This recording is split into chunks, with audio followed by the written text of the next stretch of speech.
Good evening and welcome to the Irish column for Sunday the 28th of September 2025. My name is Paul Fitzsimons. I'll be joined by Martin Murphy, I think, in the next few minutes. But Orla's not well, so she took the night off. I'm sure she's watching, so get well soon, Orla. Yeah, I have a few stories to talk about here now, namely one that I have there. I'll show that now in a minute. It's about Sinn Féin and Fergus Power. It's a beauty. But yeah, let's just put up the banners there. Let's just see where we are and what we're doing and whatever. So they can get us live and comment on X at FitzyDub, at Neil Casey, at Rugamorth27, and at Ireland Force 23 on YouTube, at Irish Column, at Anthea Lahira, and on Facebook, Paul Fitzsimons, and www.theirishchannel.com/live. You can also get us on email, irelandlive@gmail.com, or call in on WhatsApp at 353 089 203 1521. That's 089 203 1521. Thank you. Let's go to the comments there. How is everyone? Hi, Paul, Martin.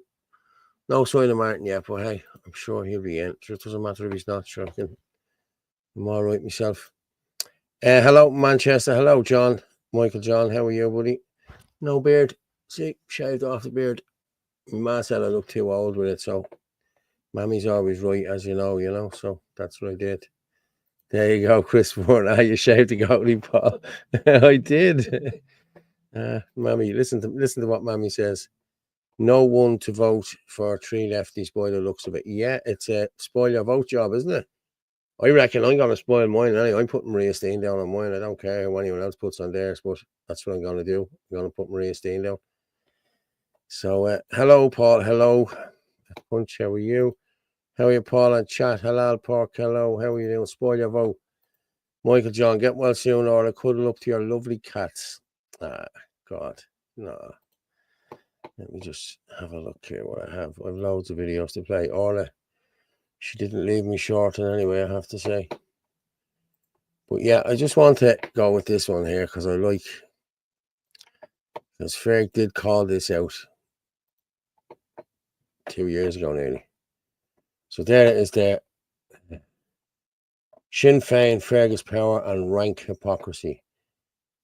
The incredible story of the wild ride on the multi-million euro gravy train that is asylum accommodation provision by the owners of a humble Oigo cafe is now well known.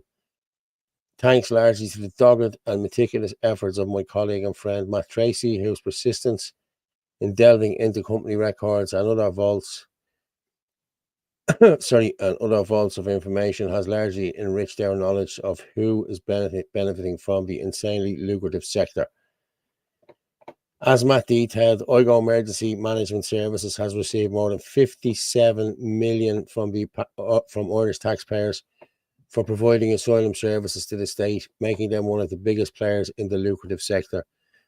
He's not here anymore. He's doing it somewhere else. The Oigo Cafe on the Sallynoggin Road was registered as a business in October 2017 as jointly owned on a moderate shareholding of €50 each by Romanian national Christina Andreas with the address in Dunleary and Anne Murphy of Boris O'Kane, County Tipperary. Both are still owners and have overseen a remarkable upturn in fortune since the Oigo Cafe became involved in the Oigo Management Services on the 1st of June 2022. The little cafe began modestly and reported tangible assets of just 9,686 at the end of 2020. It described itself as involved in restaurant and mobile food services and employed just 3 people, including one of the directors. David Mooney was listed as the owner of Oigo EMS, established in September 2023, but in receipts of payment from asylum accommodation for asylum applicants and Ukrainians since 2022 on an application for an asylum accommodation centre in Blanchardstown. That's the one he was looking for. He was looking for, I think he owns that one down by the hospital in Blanchardstown. The old school. It's an old school, yeah. He was previously involved in launching a dancing venue, which ended up giving evidence and led convictions for protection racketeers who were supposedly involved in the Continuity IRA, which led him being placed in a witness protection program. Now, a man in a witness protection program can make 59 million off the iPass centres. Wow. Come to Ireland. A cafe associated with interesting characters then. The involvement of Oigo in the asylum sector came to the attention of Ballybrack activist Fergus Power. Well done, Ferg. Before almost anyone else. He had proposals which would have seen large numbers of migrants placed into local communities without consultation or consent. Power was protesting outside the Oigo Cafe in Sallynoggin, holding his Irish Lives Matter poster when he was confronted by a Sinn Féin activist named Shane O'Brien. An interaction which caused no end of excitement for those online who were committed to the fighting the fash, which mostly seems to involve punching down on working class people and feeling free to call them scumbags and other classist insults, which are still, it seems, perfectly acceptable amongst the same people who would have you hung, drawn, and quartered for misgendering someone. Most of these cheering on O'Brien were absolutely delighted when Gardaí arrested Power, which was the desired outcome, apparently for the anarchist fighting to demolish the evil capitalist state and all its apparatus. These are either very stupid or very confused people, or they know exactly what they are doing because they support the incredible accumulation of wealth in which very short time for those to see the opportunities in the asylum sector. There's gold in them there migrant centres. Loading tweet. O'Brien, who won the council seat for Sinn Féin Shankill 2014, but failed to be re-elected in 2019, was well primed to start hurtling abuse at Fergus Power. He didn't address the main point being made by the protest, which was that the Oigo was involved in facilitating and the imposition of centres of migrants on already stretched communities. It was peculiar to see a Sinn Féin candidate, surely a member of the party, well accustomed to protest, hurting accusations at Fergus Power, accusing the Ballybrack man of being a fascist and a liar. But what Power was saying was true. And now another Matt, Sinn Féin's leading light, Matt Carthy, has used his time in the Dáil and the committee in recent weeks to belatedly raise the rags to riches table of the Oigo Cafe and call for transparency. It's like a very bad joke, really. Is Carthy now a fascist in the eyes of the party representative that attacked Fergus Power? Sinn Féin spokesman of Justice and Chairperson. But you get where we're coming from on this, you know what I mean? So according to Sinn Féin, Oigo Cafe is illustrative of iPass profiteering, and we need transparency and accountability now. This is what he's saying. That's what Fergus Power was saying back then when he got arrested. So I hope the Shinners do. Sorry, I'm missing loads of things when I'm reading that. Evening, Paul. Evening, chat. Hi, Joe. Hello, everyone. Fergus Power, how are you? Good evening, Paolo, and everyone in the chat. God bless you. The truth always prevails. It's like the lion, Fitzy. I won't hold my breath for an apology from them scumbags, nor do I want it. Do you know something? You're dead right, Ferg. You're dead right, mate. Martin Murphy. You're just coming up black there. You've no camera, brother. You've no camera. Can you hear me? Well, there's nothing. You know, I can hear you. You're just black, but yeah, you're just black.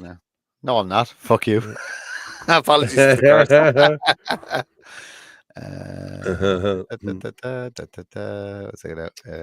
curse. Spoiling my vote as they have to be counted. Right. I'm going to jump down and I'll check myself. Jump down and jump back in again. Yeah, I'll just read some of this. How are you, Fergus? Your ears must have been burning, bud. Fuck Sinn Féin. How long is the Dáil back now and they still haven't called the vote of no confidence in Harris? They're not going to, Kevin. They're not going to. They're all the same. They're all feathers on the same fucking duck, mate. I'm telling you now. There's none of them going to call out anyone. Fuck Sinn Féin. They are traitors to the world and wolves in sheep's clothing. I've been saying it for a long time.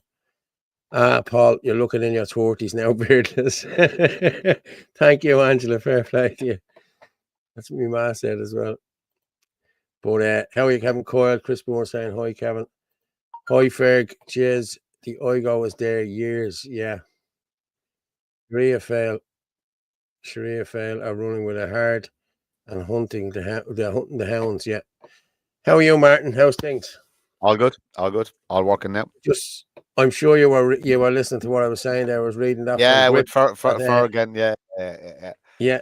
But Ferg was the first one to bring out this. Ferg was the one, and not Ferg himself, but I know other lads gave that stuff to Nick Delahanty as well, and that's where Delahanty got it, to go out spewing and saying what he was saying and saying he did the work. And everything Ferg put up about that Dublin area and Coolock and East Wall, etc., 100% true. Those boys were all on the factual. ground working their asses off for the betterment of their communities from way before an awful lot of people got on the gravy train, so to speak. So I met Ferg and Gavin yesterday briefly at the March for Jesus protest. Yeah. They're just look, they're two good men. Nothing else needs to be said. Fergus Power and Gavin Pepper are two good men. That's all anybody needs to know. You don't need to know anything else about them. They're just two good men, and that's it. And you won't find better. You won't meet better. And the work they've done has been absolutely fantastic. Fucking Gavin for his political work and highlighting everything he's done since he got into the council offices. Ferg especially. Ferg needs huge credit for what he's doing and what he's done for highlighting what the state did to us in 2000 on in relation to COVID injuries. He deserves huge credit. Cal is doing great work as well, but Ferg is literally he's look. I'm in awe of these men. Simple as that. And I'm not impressed easily, so I'm in awe of these men, and they should be supported at every single turn. Yeah, I agree. They're almost as good as Paul. They're almost as good as you, Paul. Yeah, I know. Yeah, but hey, listen, everyone knows me. Everyone knows how good I am. You know. Yeah. I have to. Listen. I'm going to be staring up at another screen for a second. Ignore me. I need to send a human a link to the show. That may or may not decide to come on. We'll see what the man is made of. So humor me if I look a bit distant. I just yeah, no problem. Yeah, I don't have his phone number saved, so I have to scroll back through WhatsApp messages. Great turnout Oldcastle had yesterday. Yes, I have that there as well. Yeah, I downloaded that one too. Oldcastle. Yeah. I watched the video earlier of Herman Kelly on Facebook. He hadn't a good word to say about you lads or all. Actually, no. In fairness. Now, hang on. I watched the video. I don't think he mentioned Orla, and he definitely didn't mention you, and he mentioned myself. He never mentions me. Yeah, he mentioned myself and Anthony once, as in that, and all he said was that we tabled the motion to get him to step down, the motion of no confidence. Now, that is factually incorrect, and I'll just clarify here. I tabled the motion at the behest of Shane Lynham. So the sitting chairman at the time, I offered my services to Shane Lynham because I had said I was most likely leaving IFP anyway, because I could see where it was going, and I'd had once I understand what a human is, I'm done with them, so to speak. So I understood what Herman was. I'd had my interactions with him. He'd already started attacking me, so I offered Shane Lynham to be the bad guy and take all of the heat. So it wasn't that. It was never Anthony Casey at all. It was me acting as a buffer between the current chairman of IFP and the sitting president of IFP, and I just offered my services to take all Herman's heat. And boy, Jesus, have you? No, not at all. But look, my relationship with Herman Kelly ended in Cork. I handed him back my IFP badge and stuff like that. I bear the man no ill will. He said terrible things about me, but the simple fact of the matter is, I know I'm a better human than he is. It's as simple as that. And he can take that whatever way he wants. I just know I'm a better human than he is because of my actions and how I conduct myself, etc., etc., etc. IFP is nothing to me. It was the potential there. Great potential there. Had Herman and before the motion of no confidence went in, he was offered to just step down, just step aside for a couple of months and let somebody else take the reins and see what we could do and build back confidence in the party and stuff like that. Had he accepted that, I truly believe IFP would be the strongest force in nationalism now. I have no doubt, because the people were I so agree. good. I agree. It's you either choose democracy or you choose dictatorship. Herman chose dictatorship, and that is solely on him. And fair play to him. Look, that's his decision. That's fine. That was not at that present point in time the best move for IFP. IFP is defunct now. It's a defunct party. It's the same as Ireland First. It's the same as the National Party. The decision has been made on it, but I don't see the National Party being able to build anything cohesive, and that's not a knock on anybody involved in the National Party. Your optics are great. It's a beautiful message. I just don't think you'll be able to get what you want. You're going to have to either compromise on your beliefs to sit in with centre left, which defeats the purpose of a national party, or you're going to have to maintain what's classed as extreme. I don't class as extreme, but what's classed as extreme politics. There's your choice. If you go the route of staying as classed as extreme, you're going to find it very, very hard to build. If you go the route of leaning centrist, it defeats the purpose of being a national party. And that's where you're caught. It's a bit of a catch-22. So Paddy Quinlan is caught now in a really, really, really difficult place. I'm sure that the nefarious forces in the background will reach out and, I'll give you my 10 cents. Go. I reckon they're all going to be shut down. The whole lot of them. IFP, National Party, Ireland First. This was the plan.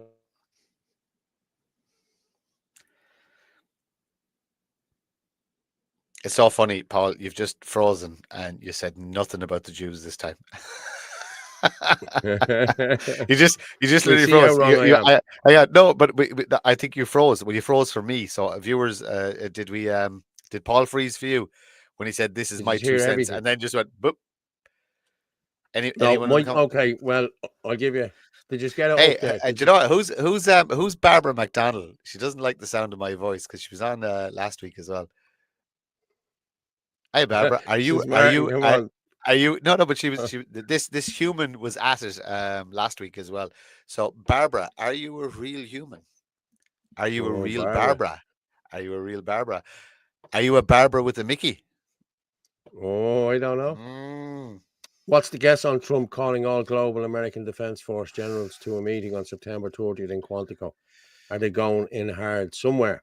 Well, it's no good going in soft, lads. If you're going to go in, you go in hard. End of story. I don't care what anyone says. Paul got shut down. No, well, what I was saying was my 2 cents on this is the Ireland First. If the ELC rule in Derek's favour, I'd say he will shut that down. Herman Kelly has taken over the IFP. That's to take it down. I know he's going to shut it down. Okay. And the Irish people aren't going to be doing very much. Then you have the National Party. I reckon that's going to be shut down as well. And they're all going to merge into this new Captain Birdseye party, which is brilliant. And it has loads of money and it has James Conway and all. They've all gone in for this. You know what I mean? So, lads, are more than welcome to it. We will still be here, people, for you with Deal of Heron. You know what I mean? We will. Trust me. People will see these for what they are. Paul, have you Niall O'Hara's number? I know I messaged him on WhatsApp before, but I never saved his number, so I can't find him. Niall O'Hara. Yeah. No. I deleted him. Shit. Crap. Because I want to send him a link. I asked him to follow me on X so I could send him the link, but I know he was messaging me threats before. But he might have deleted them all. I just can't find him. Oh, maybe I disappeared. He does like to threaten people. I just deleted his number. I have no interest in little people like him. No, but I said I said I'd give him right a reply. So I'm a man of my word. I'll see if he's started following me. Well, let him fuck off. No. I honestly, I'd love. I genuinely want to hear his. I don't want to fight publicly with anybody, but I genuinely want to hear his plan for Ireland. I genuinely do, because I've always said, and we've always said, where, 40 gardy, waddy, body, body, body, dirty. That's it. But we've also said that We never said we're right. Or we have all the answers. Like I said, I always say it, show me something better and I'll work for you or I'll step aside. And this is the thing, when people come after us online, I always just go, come on the show and have a conversation of it. Show me that you're right. That's all I want to know. Show me your bet, show me your policy, show me your solutions, show me this, that, and the other. But the fact that I can't send him look, Niall, if you're watching, you need to follow me on X so I can send you a link to the show. And also, if you still have my number, because you have messaged me before on WhatsApp, just send me a message, and I'll send you the link. And like I said, just an interview. Send a message there. There's your message. Send a message to 0892031521, and I'll send you the link from here straight away. Yeah, no problem. perfect. Come on there, and you can. Yeah, there you go. Tell us so your plan. Yeah, okay.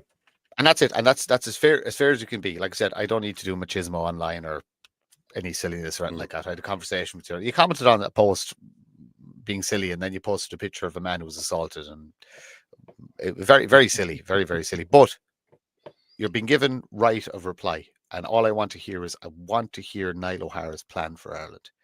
That's all I want to hear, or those that you're involved with, their plan for Ireland, or the policies you're working on, or what you're going to do to achieve homogeny, what you're going to do to achieve kind of a 95% Irish population, what you're going to do to deal with civil service, just anything at all. Even pick one subject. What you're going to do to tackle the drugs crisis in Ireland. I'd be very interested in hearing that. Yeah, the coke. I wouldn't say he'd have. I wouldn't say he'd be interested in any of that stuff. But anyway, look, Niall, right of reply is there. You just need to follow me on X, and I'll give massive account, by the way. He's 82,000 followers on X, huge account. Yeah. So anybody who is somebody's put in who's Niall O'Hara, he used to run the Thoughts Toby account. It's called Real Era News now. It's a huge account, 82,000 followers, or just shy of 82,000 followers. So if anybody's following him, if you could just hit him up with a message there. He was talking to me on X today, and I want him to come on the show, because I might be wrong. This is the thing I'm willing to admit. I might be wrong in what I think is best for Ireland, and I have to have people to come on and show me something better. So Niall, please come on and show me something better. Okay, Eddie O'Grady. I think at this stage we have to accept Conway is dodgy as well. James, do you know what? Conway is dodgy, but Conway's also the nicest human being you'll ever meet. And there's the duplicity of mankind. This is the reality of what humans are. James Conway is a fantastic human being. I've spent time in his house with his wife, with his kids, with his mother, on his farm. We've gone shooting together. I've spent a huge amount of time with this man. James Conway is not a bad human being. Now, can James Conway's opinion be swayed for political gain or the greater good, or what he perceives to be the greater good? Absolutely. He's human. He's the man. I'll tell you what, the man searches knowledge. He reads more than I do. There's never not a book in there. When that man is sitting in his sitting room, he has a book in his hand and he's reading something. He's recommended me 4 different books in the time I've met him. He opened up his home in his studio to myself and Auntie and gave us an interview and gave us. James is a very, very complex, very, very intelligent human being. Fantastic outlook and view on the world. Is it the same as mine? Absolutely not. Probably not the same as yours, Paul, either. But you can't knock him out. Now, again, who he's going to speak with, that's James's business. He's doing it publicly, so everybody knows where James is and who he's talking to. I'm interested in seeing what comes of this. I'm going to watch I can't watch the interview because Kieran Kelly has me blocked on every platform except X for a very strange reason. I reached out to Kieran Kelly and said, would you rather not just have a conversation before you just decide to block indiscriminately? But he just blocked me on more platforms. Look, like I said, don't ever make an opinion on a human until you know a human yourself. Don't listen to other people's opinions. If you have doubts about a person, go meet that person, have dinner with them, break bread with them, and have a pint with them. You'll find out who they are. It's as simple as that. I spent time with James. Not a bad human being at all, at all, at all. Gollum Is is it asking Martin Murphy, what are you going to do for Ireland? What are you going to do for Ireland? the same thing I've been doing since I got involved in this? But I fight against totalitarianism. I fight. Me personally, I'm working my very best to get out of the system, to be completely devoid of the system. I may or may not have a court appearance coming up in relation to getting out of the system, but that's for another show. Um, you need to find a way to support yourself and derive income where you, how do you say it? Remember the old cash and claw jobs? So you need to pay in the stamp for your pension, etc., etc. But outside of that, you need to look at Nixers and stuff like that, and a way to support yourself where you're not reliant on the system and you don't need the system for anything. The boycott. I do not spend money in any business that is not Irish at all, at all, at all. My silly little thing over covering my tax disc with a Shinadina logo, I do that. I haven't been stopped by the guards, but when I do, that'll be the conversation we have. I go to as many events and protests as possible. I have conversations. I encourage people to do what I do. They're only small, tiny little measures because I'm only one tiny little cog. But if 100,000 or 200,000 or 300,000 of it all do together, then you've got a wave, and we can just wash over this land and instill proper people power. But everybody has to do their little bit. Am I taking up arms? No, not yet. We're not ready yet. Am I going to start burning things down? No. Why? Because we're not ready yet. Will I do that in the future if necessary? Absolutely. I've already had my conversation with God. I've already made my apologies and said, this is what I may have to do in the future. I have made my family safe. I have made my way of life safe, and I have built a support network around myself where if Martin Murphy doesn't need to exist anymore, that can be achieved. So I'm good. I'm in my own little sphere. I'm absolutely fine. Now, I may be a little bit more extreme than most, but even just start with the boycott. Simply don't spend your money in these businesses. That's it. That's the easiest thing you can do. Yeah. A million people not spending money in, people power. So yeah, I agree. Angela Leggett just put in there, Martin, I asked Kieran Kelly 3 questions regarding unifying nationalism. I was polite to the point and thanked him in advance for his reply, and he blocked me. that's probably because Paul. You probably saw Paul Fitzsimons is following you, or Martin Murphy or Anthony Casey is following you. Yeah. Look, yeah. Listen, Kieran Kelly is not the fucking tattooed messiah, okay? He's just another grifter. Now, I don't know the man, but all I can see is grift, and that's just me personally. I know Kieran Kelly a lot longer. I know of Kieran Kelly a lot longer. Same as Paul. We know of Kieran Kelly an awful lot longer than you people do because we met Kieran Kelly, what, year and a half ago, maybe 2 years ago? At the Ardesh, he was on an IFP Ardesh. He's LinkedIn tied in with Harman Kelly. There is the look. Anybody who wants Captain Birdseye to be their savior, Liam, I told you I was stealing it and I'm keeping it, but credit to that. Anybody who wants Captain Birdseye to be their savior, off you go. No problem. I'm not saying a word. I have work to do. Paul has work to do. We have no time for these. You know what's funny, Paul? This is interesting. What I've learned in the last couple of weeks. You know the way there's a class system in politics, and the Fianna Fáilers and Fine Gaelers, they sneer at us and they look down our nose at us dirty, unwashed nationalists. Did you know it existed in nationalism as well? That we're not, yes. we're not good enough. We're not wealthy. We're not solicitors, and we're not business people. We're dirty. We're the filth that I always talk about. That we're too touched by the filth of life. We're not welcome in the big boys club. Even in the nationalist movement has a big boys club, and we are persona non grata because we're not wealthy enough. It's as simple as that. We've no money, and they measure you in your net worth.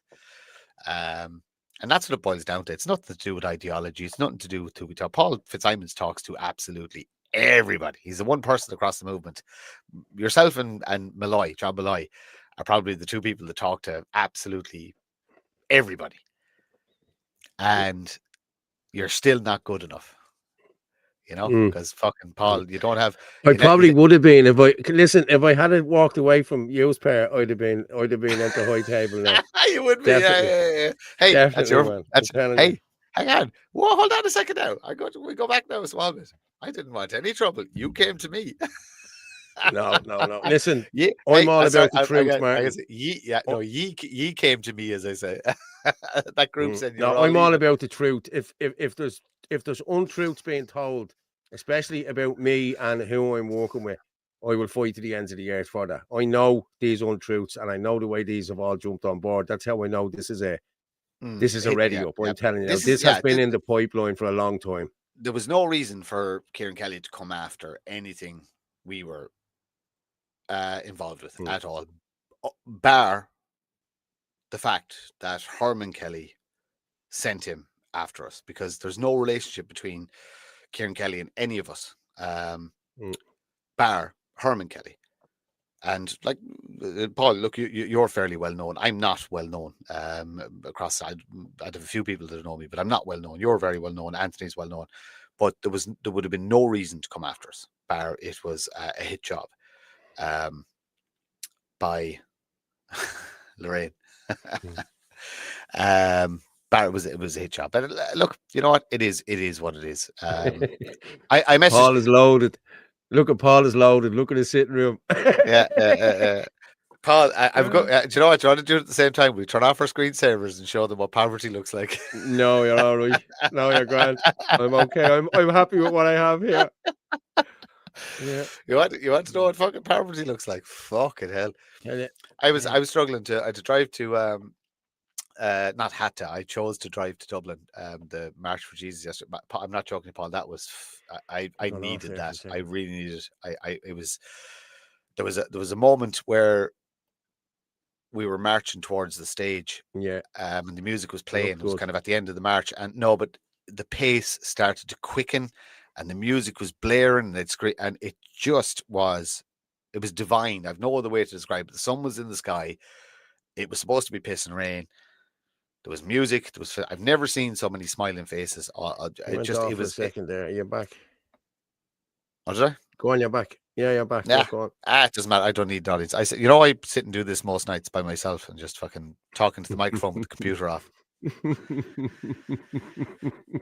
It was fantastic. It was fantastic, and we should have more of that. We should have more Christian rallies. And I know people are giving out about, it's not Catholicism. There's different denominations. It doesn't matter. It's fucking Christianity. It's God. It's beautiful. It's music. It's happiness. Do you know what I was surrounded by as well? Which was odd. All of the employed foreigners. Yeah. The non-IPAS people. Because it was 50-50. A lot of them there, yeah. It was 50% Irish and 50% foreign. It was a beautiful snapshot of the Christian demographic of Dublin, and it is 50% foreign. Grand piano. I'll have to sell that grand piano to pay up my debts, lads. I'm being honest with you. If you know what I want, so I'll take 20 grand for it.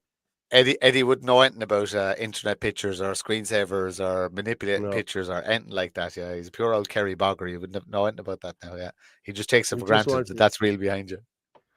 Yeah, I tell you. But Paul, can you please go a bit more slowly on the message? I can't read them so quickly. I'm sorry, Angela. I'm so sorry. Yeah, but there's a lot of them there to get through, hon. That's why I'm trying to fly through them. Avril, I had a great conversation with you. I joined that TV license group. I just need to dig into a little bit more. So thank you very much for the information. Avril is a wealth of knowledge. If anybody's not following Avril, you get her on TikTok and you get her on she's on Facebook. And I don't know, Avril, are you on X? Do I follow you on X? She's an absolutely wealth of knowledge. Eddie's wicked simple Kerry man. I don't even think he has an indoor toilet in his house, to the best of my knowledge. I think he's still using the old bucket of lime out the back. I'm not sure if that's true, but I think it is. Yeah, Angela Leggett, you guys have always answered questions, hard questions, and explained your position with everything, which we have. Thanks for that, Angela. When someone blocks you for asking questions, well, there's a name for that. Of course there is. Kieran Kelly. Yeah. True. Yeah. Yeah, the bucket of lime. Yeah, I thought as much, yeah. Jesus, let me just play this. This was Oldcastle today. Just let me share this screen. Oh,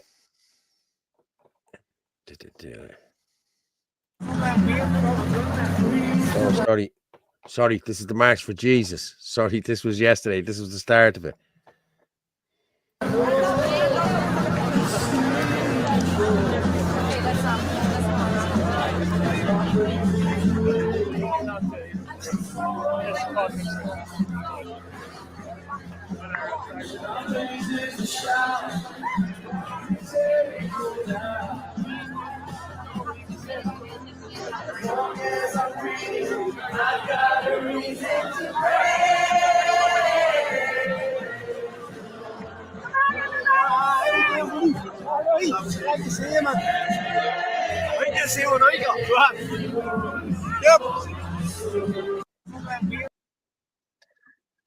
That looks cool.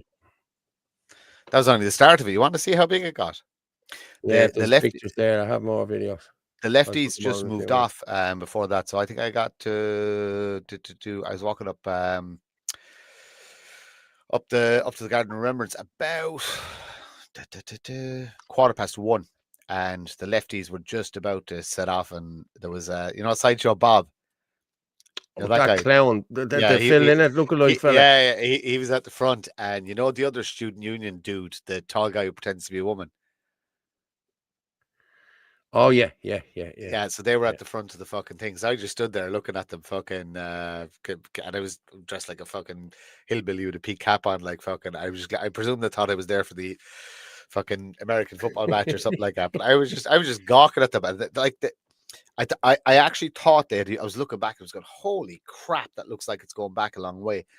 But when it started moving, then actually realized no, that protest was actually quite small. They were very spread out, but they seemed to have marshals that were almost stretching people out and moving people and stuff like that. I think they've got people in there to make it look bigger than it actually is. A lot of photographers, an awful lot of photographers, a lot of people in high vis vests, a lot of people who look like they were working. You'd all the SIP2 flags and stuff like that. I reckon fucking 50% of that is actually bought and paid for. Just having to stand there and watch it. When it started 50%? moving in.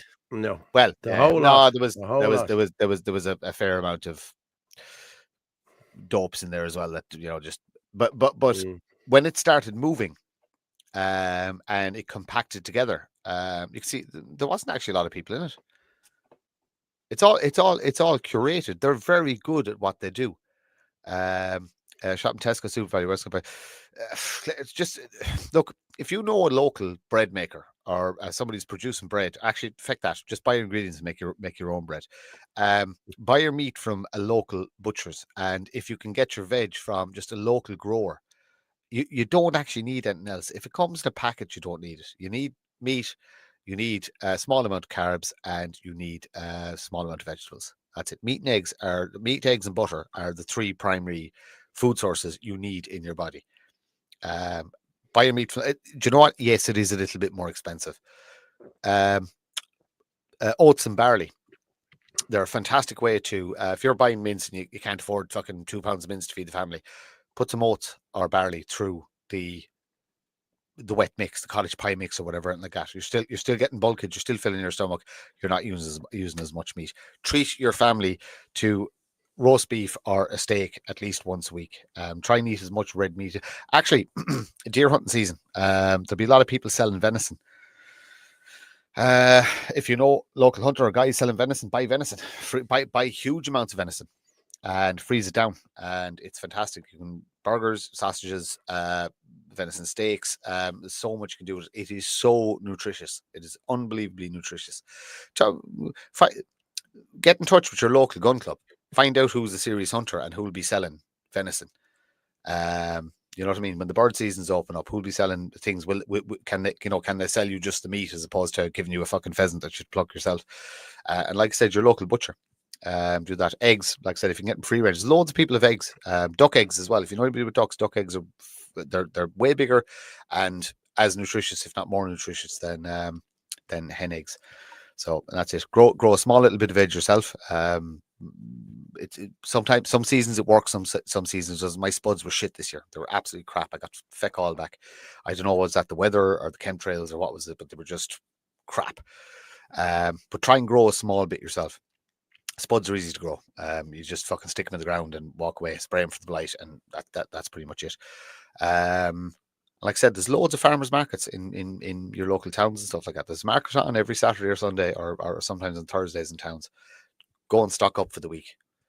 And just get some. Avoid supermarkets. Don't go to supermarkets. Try and avoid going to a big shop.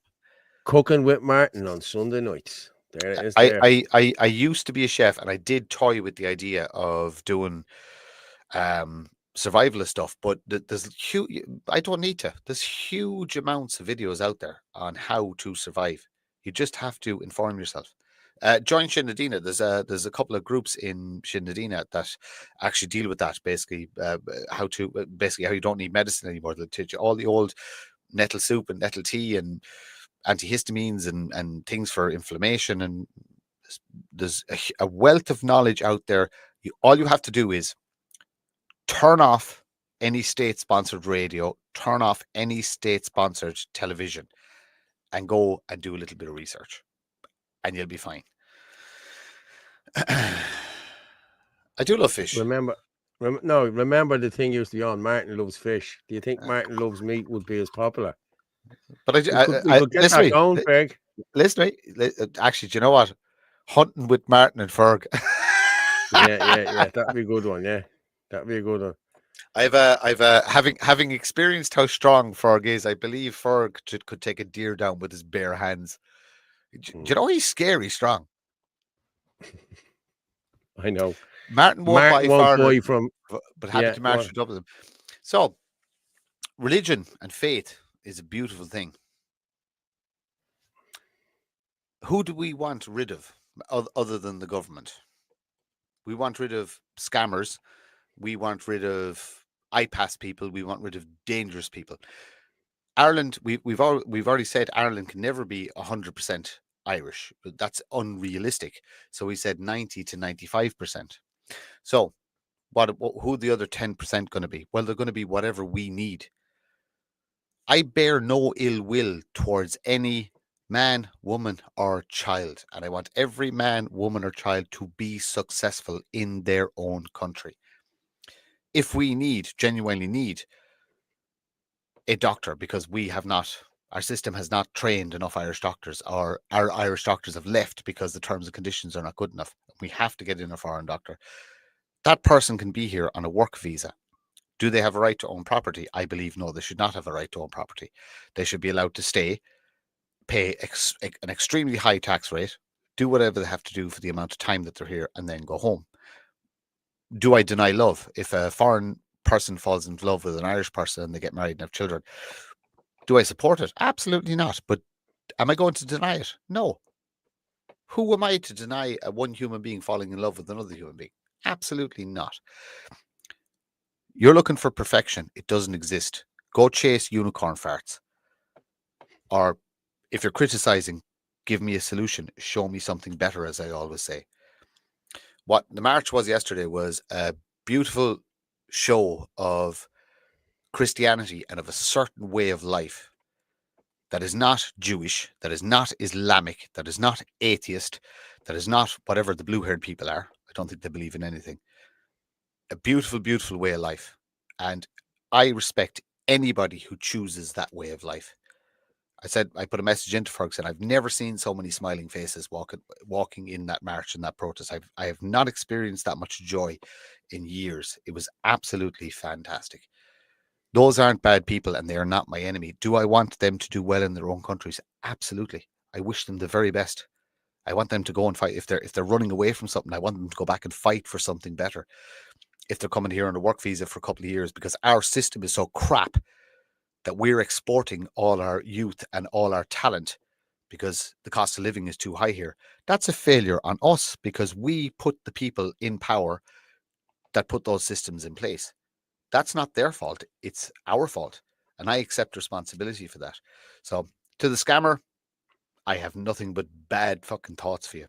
To the person who came here and is contributing to society and paying tax, you will eventually have to go home.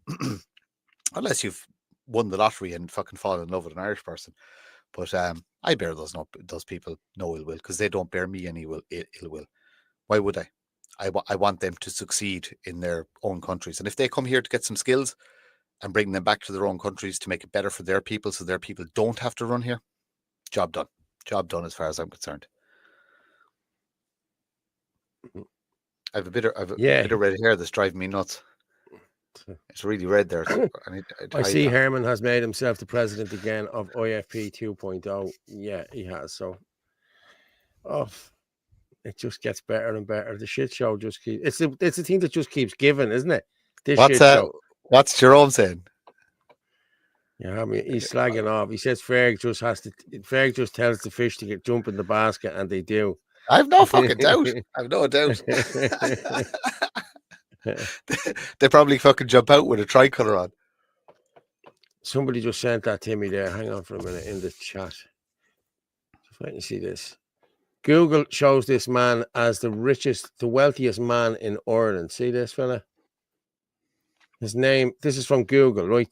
Who was the richest man in Ireland? An AI overview. The wealthiest man in Ireland is Shapur Mystery, an Irish citizen who owns an 18.4% stake in Tata Sons, the parent company of the Tata Group, and leads the Shapurji Paloni Group. He is a resident of Mumbai, India, with a net worth of approximately 9.5 billion as of June 2024. He lives in Mumbai and he's Ireland's wealthiest man. Isn't that mental? He's an Irish citizen. Oh, I'm after clicking the wrong. He's an Irish citizen. Yeah. What's the group called again? Tata Group, yeah? Tata Group, yeah. Tata Group, yeah.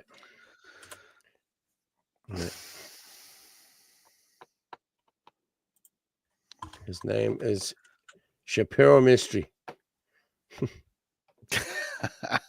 There's too many jokes in that. Yeah, I know. Indeed. Who ruled Israel before Muslim Catholic? They ruled for 600 years. The last time Jews ruled in Israel was 600 BC. That's old. The company, 1868. That's in British colonial times. Airlines, aerospace, electric power, finance, hospitality, information technology, retail, e-commerce, and real estate. Tommy Boy just put in they own Jaguar and Land Rover as well. Tata Group. Yeah.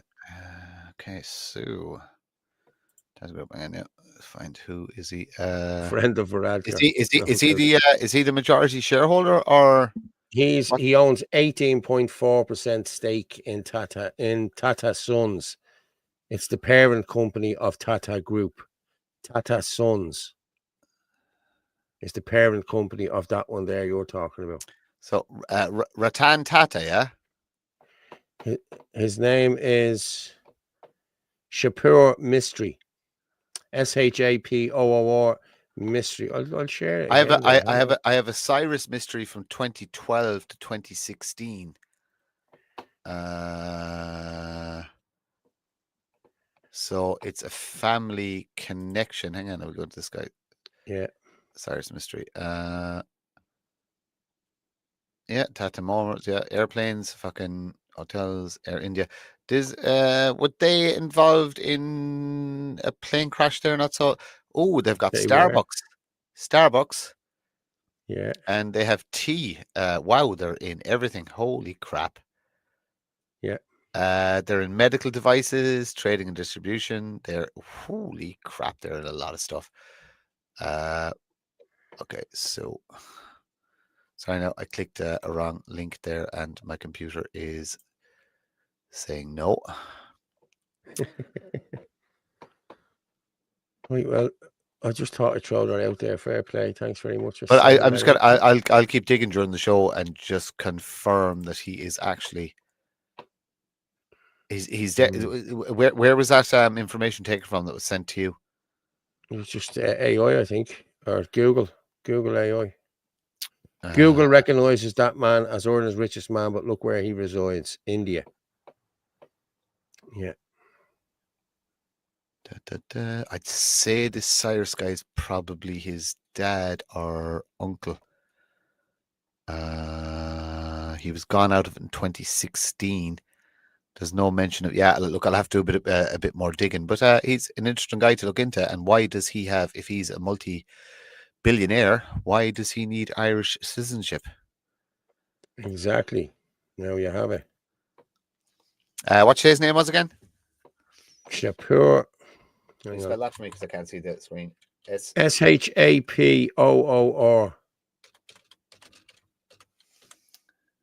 Mistry. Mystery. Shapur Mystery. Investigation in real time. Inherited the group. Okay, yeah. So he inherited the group in 2012. It was his brother. His brother was Cyrus, who left the group. We'll look into why he left. Wow. 7 billion net worth. Mystery and his family were ranked 13th on the Forbes list of India's 100 richest tycoons. Why in God's name would this man have an Irish passport? Why would he be a resident of Ireland, He did some movies. Okay, let's see what else.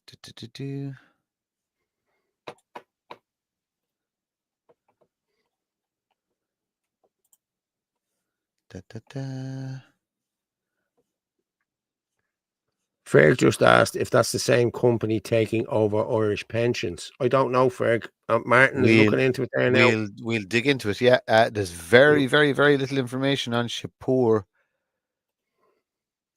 Cyrus, there's a wealth of information. There is not a lot there in Shapur. I will have to do some offline digging on this guy to find out who he is. There's like pages of Wikipedia stuff on the brother. There is very, very, very little on this guy. So, look, I'll have to. Mary McMahon just says that Martin, Irish citizenship, tax haven for foreign companies. Yeah. You don't need citizenship to use Ireland as a tax hub. It's very interesting for somebody to want Irish citizenship. Especially with that kind of wealth. Look, leave it with us. We'll do some digging. The Irish column team will be on it, and the next show we'll come back to. So thanks whoever sent that in, because that's it's like you've dug up another hole for us to go down. Yes, exactly. I'm going to just if anybody if anybody is good at watching the show and doing a bit of digging, just fire the information into us. It's an interactive show, so if you can find information, fire it up there, and we'll find out who this guy is. Yeah, I'm going to just go with the Irish git here, okay, and we'll come back. Let's take a look at this gaslighting sack of shite for a minute and see what he has to say. Europe doesn't have open borders.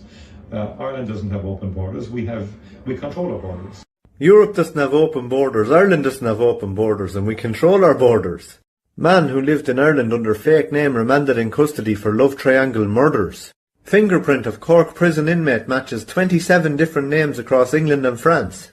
Man accused of carrying out predatory attack on woman he followed from Lewis in Churchtown.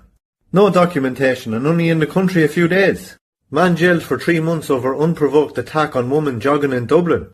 Oh, and just an FYI, this is the same lad that was locked up in Cork prison with 27 different identities. And when they let him out, he done that.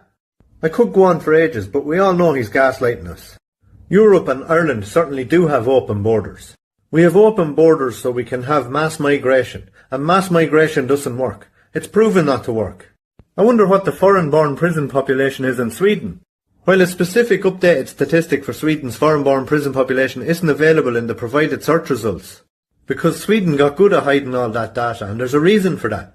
Studies and official statements indicate that individuals of foreign backgrounds are overrepresented in the Swedish criminal justice system compared to their share of the population. I wonder what the foreign-born prison population is in France. While precise real-time figures are hard to find, the French foreign prison population was estimated at around 36% of the total prison population in 2024. Now what about Germany? Germany has a significant foreign prison population, with figures rising in recent years and exceeding 50% in some states like Hamburg and Berlin. Reports from late 2024 indicate that the foreign inmate proportion in German jails increased by 18% in the past year, and 41% of suspects were foreign nationals. This demographic shift is linked to the influx of immigrants and refugees starting around 2015. Yet foreign-born people make up between 18 and 19% of Germany's population. That's an over-representation, isn't it? And also, 18 to 19% and there's no replacement happening. But never mind the facts and what we see with our own eyes. We don't have open borders, and at the same time, open borders work. Isn't that right, Martin? Yeah. Who done that?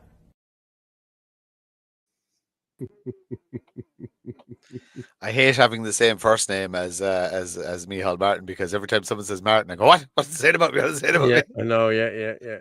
Micheál Martin. I know someone who calls him Micheál Martin as well. One of our friends, Micheál Martin. But Micheál, he's right, Micheál. But you look at it. The Dublin population of prisons, the population in prisons of foreigners it's ridiculous. It's crazy. And there's 75% of the cases in our courts, in the high courts and in the district courts, are all foreigners. Translators. Yeah, but it's you all need interpreters. Yeah, but it's a money racket. The legal system. The legal system in this country is another golden circle. You're in it or you're not in it. If you're in it, you're making money. If you're not in it, you're just handing over money. Represent yourself. There's groups out there that'll help you through courts and stuff like that. Don't give money to solicitors. There's very few good ones out there. Years ago, when young fellas, not my age, when I was a young fella, you got into trouble. You went to court and your solicitor told you what to do. They were planning this with each other. Like, yeah, okay, I'll get him to say this and he'll do this. And once you get him a plea bargain, we'll just get the money out. And that's all it was a money-making racket. Yeah. Like, I remember years ago, a solicitor I had was Pat McCartan. He went on to be a judge, and a good judge here as well. His brother Noel was the same. But they're all family-run businesses. The Hanahoes, you know what I mean? The Staines, you know what I mean? They're all making a fortune. I've used solicitors. And I can tell you, I paid 15,000 euros for absolutely nothing, because I did all the work myself. I did all the investigation myself. And the only thing I needed them for was because I couldn't talk directly to the people I was having the legal issues with. They were literally a go-between. That was it. And that cost me 15,000 fucking euros. Yeah. It's great, isn't it? It's a big club, and we're not in it. It's not fucking great. It's fucking. I still haven't. Great for them. I mean, it's great for them. You know. But as I literally, and that was a civil case. But like, the reality is, there's great organizations out there that will talk you through the legal system. You don't need. Look, if you've genuinely done something wrong and you're trying to limit the amount of time you're going to prison, get a solicitor. But outside of that, especially for civil stuff, you don't need a solicitor. Sure, nobody knows the case better than you do. Increase your knowledge base, and there are people out there to help you. Go onto Facebook. There's crowds doing TV license stuff. If you're up for a TV license, there's groups on Facebook that'll help you through that. If you're dealing with small insignificant stuff, there's groups out there that will talk you through it and tell you how to not approach the bench, don't pass the bar, and don't engage with them. Look, technically the law doesn't exist. It's like money; it technically doesn't exist. So you can argue from that point of view, and you can, if you're smart enough, get a judge to run out of the room. I know somebody who got a judge to actually abandon his post. He jumped ship, so to speak, and anybody who understands the term will know what I'm talking about, because he knew that if he engaged, he would have been liable for the actual judge would have been liable for the costs of the case. Oh, I know what that was. Yeah, I think I know what that was. Yeah. So, like I said, inform yourself. There are people out there who can help. I'm not one of them, by the way. But there are people out there who can help. I can help. I can help in other ways. Angela Leggett just put in there, Javier Milei, president of Argentina, said the Irish government representatives are a disgrace to the Irish people. He stood up in front of the UN and said that. A lot of people are. He's great, a fantastic libertarian, and I see all of the lefties coming out saying, "Oh, libertarianism failed in Argentina and because he's entering trade negotiations with America." Argentina is going to be extremely wealthy, extremely wealthy.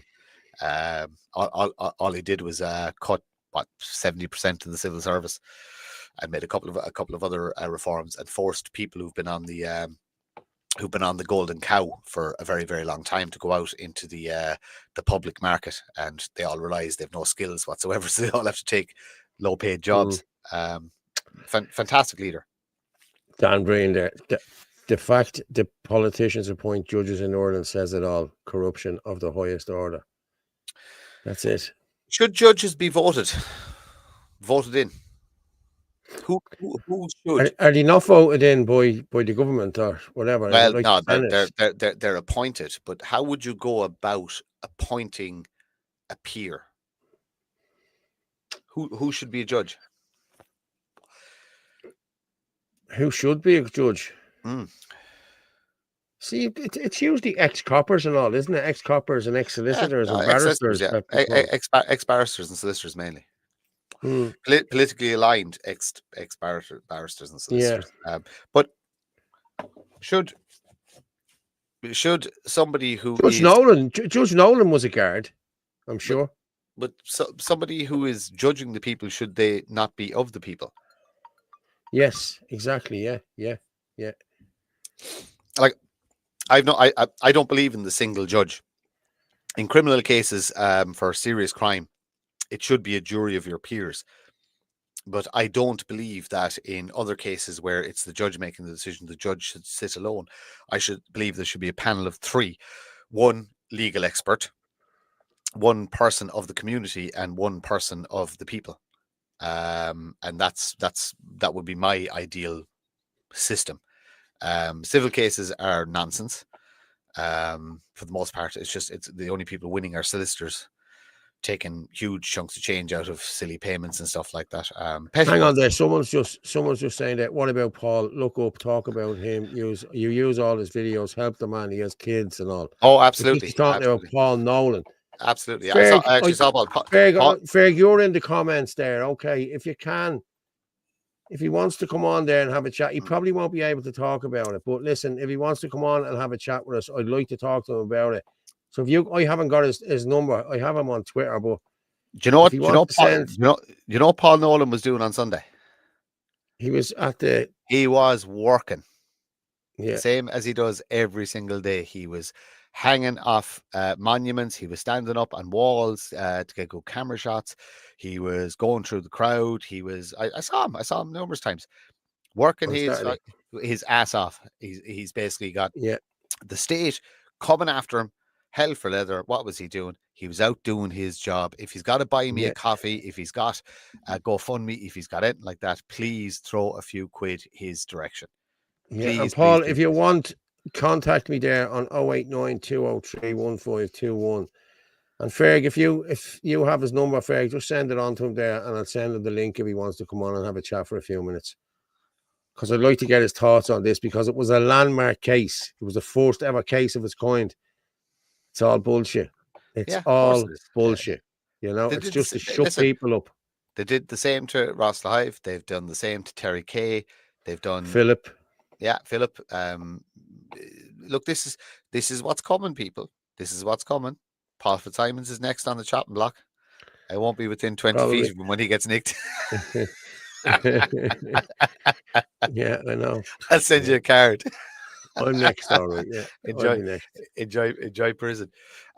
Look, listen. This is the price of it. This is the cost of it, and I'm in awe of the people who have. Ferg has been brutalized by the guards. Paul is being terrorized by the legal system. Ross got dragged through the courts. Derek Bly has been dragged through the courts. There's huge amounts of people being. It's lawfare. It's the same as they're doing in America. Fine Gael take the Democrats' playbook. They're always 2 or 3 years behind, but they take the Democrats' playbook and they implement it in Irish society. They've been doing it since they got into power, and it's not going to stop. We do need to be a little bit smart. We do need to get a little bit more knowledge in relation to that. But the biggest thing is you're policed by consent. Don't comply. Do not comply. You owe these people nothing. You also don't have a surname. So when they're talking to you, you just give them your first name. Don't want to engage with you, walk away. Jerome really was nabbed as well. We were all nabbed, Jerome. All of us were nabbed. What did Jerome get done for? I don't know. Putin's going to bankrupt the EU. It'd be so sweet. BRICS is the place to go. Yeah. Jerome, hope you're not next, pal. I hope you're not next as well, Jerome. Yeah. I'm noticing a boomerang effect in order to return to the conversation. Yeah. All known prisoner of war. Yeah. They can only push so far. I mean, look, people didn't. They did. Like Ferg supported. Help me out. Enoch Burke. Yeah. So, like, it's up to us to support these people. If they do end up behind bars, we have to make a bit of stink about it and a bit of song and dance about it. And if you can make it out, a couple of protests outside prison, etc., we have to make noise about it, because you mightn't think the noise affects the government. They're only bringing in laws to stop us because we are making noise. That's the whole point. That's why they're bringing in these laws. They're terrified of us. So keep making noise. Keep making noise. Keep making noise. And if you're a lone wolf and you're not affiliated to do anything, you go do you. You go do what needs to be done. Just don't tell anybody about it. Yeah. I'm just pulling something down there. Yeah, come on. I'm just looking at Adolf Ryan is always he throws in loads of commentaries, big in the chat. You should come on sometime and again put the ideas forward. Put the ideas forward. Sell your wares. We're open to all conversation here. We listen to, and Paul, like if the most extreme lefty wanted to come on, you'd let them on and let them say what they wanted to say. No problem. Like, it's a yes. It's a conversation for him. That's the whole point, and it's interactive for a reason. That everybody's allowed to have their Wednesday. He said he'd come on for chats. Hang on there. Yeah, they're feeling. Listen to me. They're feeling. Up in the morning, but we'll come on Wednesday. Yeah, no problem. Thanks, Ferg. Thanks for that, mate. Cheers, Ferg. We don't talk about it enough. People don't. We've short memories. Okay, the election results, and I have to thank the far right Mammy and Kerry for this, because she reminds me all the time. Fianna Fáil only got 12-ish% of the vote in the entire country. Fine Gael only got 11-point-something%. They represent less than quarter of the population of this country. 75% of these people, of the people of this land, are not represented in government. There's another 15% that are far left extremists, maybe 20%. So they're the supposed opposition. Okay. That gives you what? 45% of the people are actually represented by what they voted for. 55% of the nation has no representation in government whatsoever. That's us. That 55% have to band together and build something. That is the only solution. You have to build something coherent, cohesive, effective, that sells a good product, packages it well, puts out good candidates, etc., etc., etc. So the onus of responsibility is on us. We're talking about this, we'll burn this, we'll do that, and we'll do that, and blah, blah, blah, blah, blah, blah. We'll do nothing because nobody wants to go first. It's as simple as that. And we're not organized enough, and we live in different times, and we're too easily shut down because of the ways we communicate, etc., etc., etc. Now, lone wolves, you go do you. And you have my full support, even though I'll never know about it. If you're a lone wolf, go off and do what you need to do. But as an organization, you can't do anything because everything is monitored. There's no secure communication whatsoever. They're talking about bringing in these monitoring services, and WhatsApp and Facebook will all be monitored, etc. It's already monitored. Every single bit, every conversation you have is monitored. And if you're on the guard's radar at all, you can be assured it's actually being monitored in real time. So solutions. I did just throw out a few I throw out shit just so as it gets. Oh, is that what he's thinking of now? Oh, he's talking about that. He's doing this. It's just yeah. good luck to his lads. Just make sure you put like ricin bombs, death threats, powder, whatever into your messages sporadically, just so you can stay on their radar. But yeah, politically there is a solution. It's still I stand by what I said 2 years ago. It's going to take 15 years.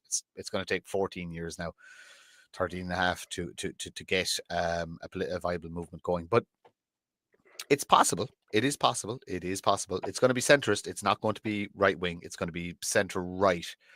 It won't be what we want, but politically, that's what you're going to get. You're never going to get any better. And I'll support it. I will support it. I'm going to big shout out there to Elaine Mullally. I think she still should start a centre-right political party along the lines of aim to, without the Sinn Féin connections, get some good people together around her, clean people, and then use us to support it. Use us as your people on the ground to have the conversations and push ideas and say why, okay, it's not perfect, but this is explain why it's the only solution forward politically. Outside of that, I reckon it's accept defeat, because I don't think there's enough people with balls to do what needs to be done. There just isn't. We're knocking around long enough, Paul, to see that. I agree. The brave men, and I class myself as one. I class you as one. I class Anthony as one. So do I, yeah. Although we're capable of it, literally, you'd be ratted out in 30 seconds just from the people I've met. Yeah. I know for a fact if I got 10 men together and said, right, we're going to do an operation and we're going to do an X, Y, or Z, and we're dead, no one's to talk about it. I couldn't find 10 that I trust 100%. I have about 5 that I trust 100%. We talk all the time. Outside of that, you'd be ratted out. It's as simple as that. The whole movement is filled with weaklings, rats. I've won in the chat there now that I would go to hell for. I would. I'm telling you now. Yeah. But I know that. I know who the names are. Yeah. I know who the names are. But outside of that, they'd rat you out in a second. Because there's always one lad who's compromised. He's on coke or he did drugs is the big thing. There's so many people in the movement compromised with drugs, and I won't work with you. I will not work with you. Simple as that. Nope. I'm not going to shit in you publicly, but I will not work with you because you're compromised. So that's the big thing. We need to have a serious conversation about the drug use in this country amongst men. That should be better. Yeah, I agree. Listen, I'm going to play something here. I should have played it last week. I forgot I had it here to play. One of our own, Jeff Gallagher, died a year ago last week. So I have a 4-minute video there I just want to play. And I think I know what the one it is. It's from his funeral, and it was very, very hard. It was good. Listen, we'll play it and we'll come back and talk in a minute.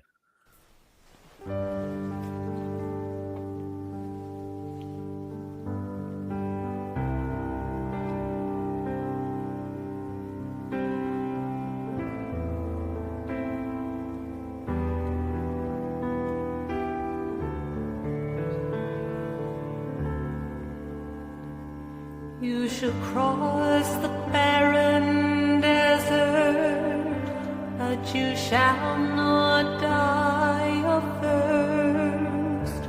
You shall wander far in safety, though you do not know the way. You shall preach your word in foreign lands, and they will understand. You shall see the face of God and live.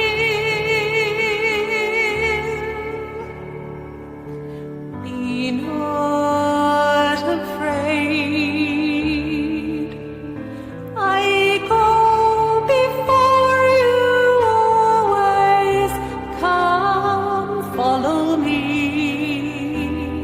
and I will give you rest. If you pass through rain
Blessed are you that weep and mourn, for one day you shall laugh. And if wicked men insult and hate you, all because of me, then blessed are you.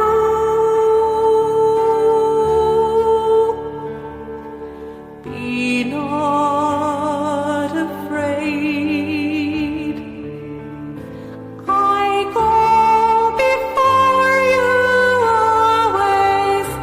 Come, follow me, and I will give you rest.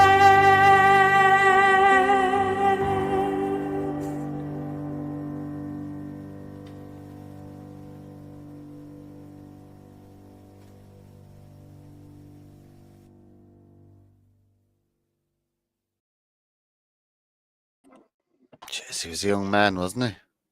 He was a young man. And I'm just going to say there now, Jeff was a big golfer and he would be up there playing. And we've just retained the Ryder Cup. Lowry just sink the thing there to have us. So, bump, 14 points up. We've just retained it. You can probably hear me shouting. He was screaming. The American crowd were. Sorry, just go back to a couple of things. I never met Jeff. I knew who he was, but I never met him in person. But very tragic. But the lovely thing about the pictures there was it's literally the Dublin crew. You're in there as well, like, you know what I mean. There's a cohort of you that have been there since the start of COVID, and it's not said enough. You need a bit of commendation and a bit of appreciation for the work you did through Hold the Line, through Says No, through everything for years and years and years. Yourself, Ferg, Gavin. There's too many names to mention, but there's a crew. And there's a lot more in the background too. Yeah, but well, I'm saying it as a non-dub that the Dublin crews that have worked tirelessly for 5 years, 6 years now, and even before that, back to austerity when the financial crisis happened. Well done, and you deserve a fucking clap, because you've done this for years and you don't get the appreciation you deserve, and you get people sneering down your nose at the fucking working class dubs. I'm saying, as a country bumpkin, well done, and you deserve it. That's you included, Paul. And Ferg's another bit of appreciation. Ferg, your fucking missus's fucking voice is just beautiful. It's absolutely heavenly. She's a fantastic singer, absolutely fantastic singer. Michigan church set on fire today. Bomb also found. People died. Church still burning in Michigan. Yeah, I seen that. Yeah, fucking hell. That's most likely the Antifa pushback. I wouldn't think that's Islamic at all. I would say that's Antifa pushing back against Trump coming down them. Yeah, I'd say so. Just have to fix me. I'm like the Wizard of Oz behind this green curtain. Is that bad? Is that bad? Is it? Oh yeah, actually. The kids do come in and go, "Where are you, Dad?" So I'm behind the green curtain. They call me the Wizard of Oz. Yeah. Very good. But yeah, that was nice there. I'm glad I played that. Now, as I said, I was meant to play it last week, and I was meant to play it again on. Was it Friday we had the show? Look, there's a lot of stuff to be covered, so it's hard to get there. But yeah, Jeff should be remembered. Like I said, I never met the man, but I was aware of his work and stuff like that. And look, for his memory, you all just need to keep going. You know what I mean? Yeah, exactly. Dublin, whether we like it or not, is the heartbeat of Ireland, unfortunately. But if Dublin isn't saved, the rest of the country is going to be harder to save. So you know, it's great. It's great that there's good people up there working their asses off. And like I said, there's a few people you see at everything, and I go to a lot of stuff. Ferg is at everything. You know what I mean? You're at 90% of stuff. Gavin's at 90% of stuff. It's Dave, is it Dave? Oh God, Carlo. Dave, yeah. Dave Dogs. Dogs. He's at. Do you know what I mean? There's the same people you see. They're working their absolute backsides off, putting content up, doing research, communicating with people. they don't get half the credit they deserve. So Yeah. well And well another done. one I'll give a shout out to as well is Wake Up Era. You get them there. That's wakeupera.com. Barry Stone and Adele and the crew and the whole lot. So they do sterling work as well. So anyone, if you can, go onto the website there and donate a few quid to them, because they pay for everything out of their own pockets. But if you can't, and fantastic work. And do you know what's great about it? Scientific work. It's everything that they said from the start has now been proven in mainstream media to have been true. Yes. Every you can single email bit. them as well at info@wakeupera.com. That's their email address if you want to know any more. So as I said, Barry is a good guy. Adele is as well. So the work they're doing is just amazing, I have to say. So yeah, and of course you can join us, dealaheron.ie. Shin as well. Give Shin a I shout have out. Shin is up there as well, and clicking that there. If you're into politics, go Deal Heron. If you're into community outreach, go to Shin If you're into both, join both. We're good people, as they say. And if you want to buy us a coffee for the show tonight, or just to help us with the show, there it is there, people. That's it there. I'll post it in the comments now in the next few minutes. I'll give you a reason to support an extra reason to support the show. I get none of it. It all goes to Orla's Polymer's Fund. So every single penny, doesn't it? It just we just barely get by with the. I tell you, I started it in February, okay, and I'm going to be honest with you. The same people contribute every night or every second night or whatever they do. Fair play to them, and they know who they are. Thank you very much. But I'm being honest with you. We have not. I think I'm 60 quid down on what has been paid out over the last 6 months. So if you can make up that 60 quid, people. No, I'm only joking. But no, it's paying for itself. Paul, not be smart about it. Don't joke about it. If you want this channel to stay open and you want us to keep doing our work and help us out, it's as simple as that. There's not. You should never apologize for that. We need help. I know, but people are a bit stuck, you know. Everyone's stuck, but fucking look, you and me are in the same boat, but we're still fucking working our asses off. We're still fucking trying to scrape a living and trying to support kids and support family and pay bills and etc. But and on top of all that, we do this. So there's no problem in asking for a bit of help and a bit of support. Like I said, we're good people. We're not going to be fucking. Yeah, it's not wasted. It's literally to cover the costs of cover the costs of keeping the servers up and keeping the show on the road, so to speak. I was asked that the other day. Okay, yes, somebody. I was doing something on Wednesday that I had to do something. It was a private thing and the whole lot. But I had a person asking me, "But you have a podcast? You must be loaded." That was exactly what they said to me. But you have your own podcast, and you must be loaded from that podcast. I said, I'm going to be honest with you, mate. And I actually brought the laptop with me just in case they asked to see the whatever. Yeah. And I had the Stripe thing open and all ready to show them that I was 60 quid down. It didn't come to that, but yeah, this is people think because you're running this that you're loaded. You know what I mean? And I heard a big gap like this. I heard stories from a Dublin meeting that I won't say which organization, that were apparently all sitting behind big desks in large leather chairs. Did you hear that one? No. Oh yeah. Well, something we're involved in because we're I'm not even going to say the word, but apparently there's a thought process behind it that we're basically sitting in a big boardroom in big swivel leather chairs, and we're like. They're all right. Like fucking this, Paul. This broke us. You know what my work situation is, and I know what your work situation is, and I know what your living situation is, and you know what my living situation is. Yeah, we are broke. We have been blacklisted from employment. Everywhere. Yeah. We're living like. I actually got. I'm going to be honest, Martin. Right, the social sent me to a place. The CTEC crowd sent me. Yeah. For an interview with this crowd, GKT traffic management thing, right? I'm not messing. 15 quid an hour for a van driver, right? Yeah. And I done the interview. The interview went very well. It was brilliant. The whole lot. Your man said it to me. The boss said it to me. He said, "Listen, you'll more than likely be in on Saturday. to do the induction from 7 to 3:30. He says you'll get all your gear, your kit, the whole lot. And he told me if you leave before 6 months, you have to pay $250 for the kit. And 8:15 the next morning, Martin, I got an email. We're not going to go ahead with your thing.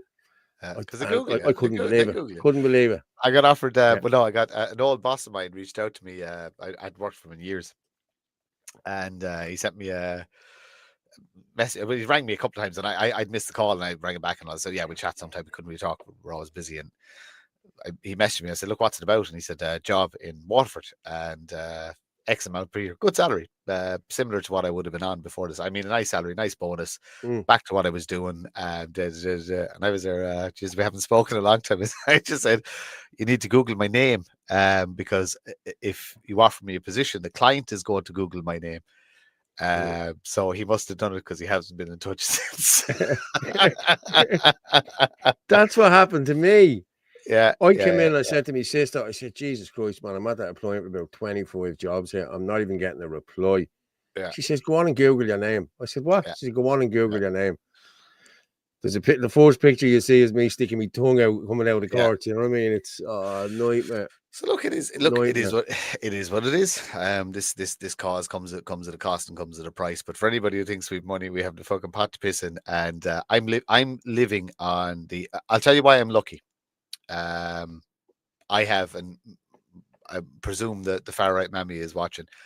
I have great parents, and that's all I'll say. I've a wonderful safety net there. I'm still earning. I'm okay. I'm just earning 50% less than what I used to. But my bills haven't really changed and stuff like that. So it's it's interesting times. But now the other side of that is you couldn't go back into your old work environment, nor could I, because of the wokeness and the rainbows and all that kind of stuff. You know, you couldn't, you can't. So even if you were offered something and you couldn't take it, you'd have to stop being who you are. You'd have to pretend to be something you're not, and go in and wear the rainbow lanyard and smile at the fucking dudes. The dudes. Look, that's what killed it for me. The 6 foot tall Indian with the big tits walking down the corridor, big man with fucking huge tits, and fucking I couldn't just. No, couldn't let it go, Martin. You just couldn't let it go. It's not that I couldn't let it go. They kept. I was very good. I behaved myself. They came after me, because of the politics. But anyway, look. Well, I'm sure that people could see me. How would you say it? Non-inclusiveness to those that were offensive to me. But anyway, that were mental. Well, yeah, fucking head cases, and do you know what? And fucking all the fucking high salary people dancing and celebrating it. And yeah, it's brilliant. It's brilliant. It's brilliant. Yeah, fucking idiots. Fucking, and I'll say that again. Fucking idiots. The lot of yous. Woohoo. DEI hire. No, not good. Yep. With DEI hire, you get people in there hired that haven't got a clue what they're doing. Do you know what's great? And they're putting you in danger. Do you know what's brilliant? Yeah, I'll tell you a funny story. There's a certain company based in Clonmel that makes medical products, right? So Trump has brought in his 100%. Was there's two of them, right? But Trump has brought in his 100% tariffs. I know. I don't know if it affects. It should, but maybe it doesn't. It's devices as opposed to pharmaceuticals. But this company just shut down last year or the year before a production facility in America that primarily hired Mexicans. Give you an idea of where it was in the country. That was making a device that is a single-use medical device. And they decided to move this operation to Clonmel. Leo Varadkar was in that facility in Clonmel about 2 years ago, announcing the 350 new jobs, big song and fucking dance. Spent millions redeveloping new clean rooms and putting a new line in. All of that is probably going to have to go back to the States. Yeah, and exactly. also to the fuckers that I had the dispute with. 3 years later, the position, 2 years later, the position they removed me from has still not been replaced. I know this is the fact because I still talk to people in there. 2 years later, they still not found a suitable replacement for me. They got rid of me because of diversity, equity, and inclusion. Yet they have not been able to find somebody of my caliber to replace me. I was cheap as well. That's the big thing, because I actually enjoyed doing the job. So I actually did 2 jobs. I combined 2 jobs together, but only took 1 salary because I'm a fucking idiot. But I was happy. I was comfortable out. I didn't need any more. But still not replaced. Right, just let me play this Oldcastle video first, right? I just want to play this because it was from yesterday. Let's just play that. We are in Oldcastle, County Meath. What fantastic scenes here in Oldcastle. They are opposing a migrant/bypass centre. Every town and village in Ireland is under invasion here. Well done to all the patriots who've come out to the streets here to oppose this occupation. Absolutely fantastic. Well done to them all. Ireland is under invasion here.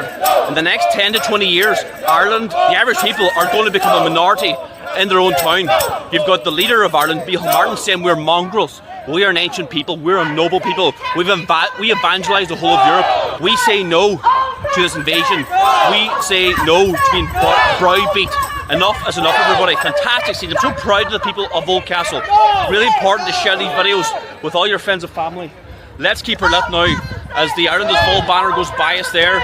Looking fantastic. And the people of Oldcastle walk past me as well. Look, it's time to get out there, support the people of Oldcastle. Every Irish man and every Irish woman is a local in every part of Ireland. We are the indigenous people of this land. We have nowhere else to call home. So it's really important to share these videos with all your friends and family. Let's get the message out there.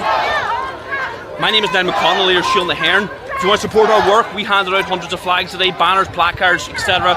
Support our work. Scroll down below the video, chip into our flag fund. If you want to become a member of our movement, scroll down below the video or click the link in my bio. Join as a member now. Support our work. Well done to the people of Oldcastle once again. God bless us all. Great work. Well done, Noel. Noel does great work as well. So Son the Heron as well. Deserves a shout out. Great for the west of Ireland, Donegal direction. Absolutely fantastic. Support them if you can. I know. Look, a lot of people looking for support. Whoever's in your area doing the work, putting in the hard yards, give them a dig out. Right, I'm going to move on to a vaccine thing here now. Okay, Professor Dalgleish going to talk about this. I have to go, Paul. Sorry, I just have to. Yeah, you're another Herman Kelly. Yeah. I was waiting for you to say it. No, I will be back. The vaccines are killing people. It was a bioweapon. We need to hold anybody who pushed those vaccines accountable. I believe in the death penalty for anyone who harmed their indigenous populations. I have no problem in talking this, but I do need to go to the jacks, so I'll be back in a second. You go ahead, mate, and I will play this. Okay, you go on. They knew that we were right, but they suppressed it. Now we come to the vaccines. The COVID messenger RNA vaccines and cancer is what the bit I really want to bang on about here. Because first of all, with the COVID vaccines, the messenger RNA, that from my point of view, I was never happy about the vaccines because all that data I showed you, that spike protein everybody used to make the vaccine from, 80% of it is human epitopes, i.e. it's identical. We said that the epitopes are so identical that the platelet factor 4, which if you got antibodies to it, involve clotting and platelet problems, and myelin, which goes with Guillain-Barré and all the other neurological things, were 100%. So this was guaranteed if you gave it. Again, we did the warning. Again, they decided to ignore us. And it's even on the MHRA website that these two are very rare. No, they're not. I know lots of people with these problems. But I want to go focus on to the cancer vaccines, the implication of cancers.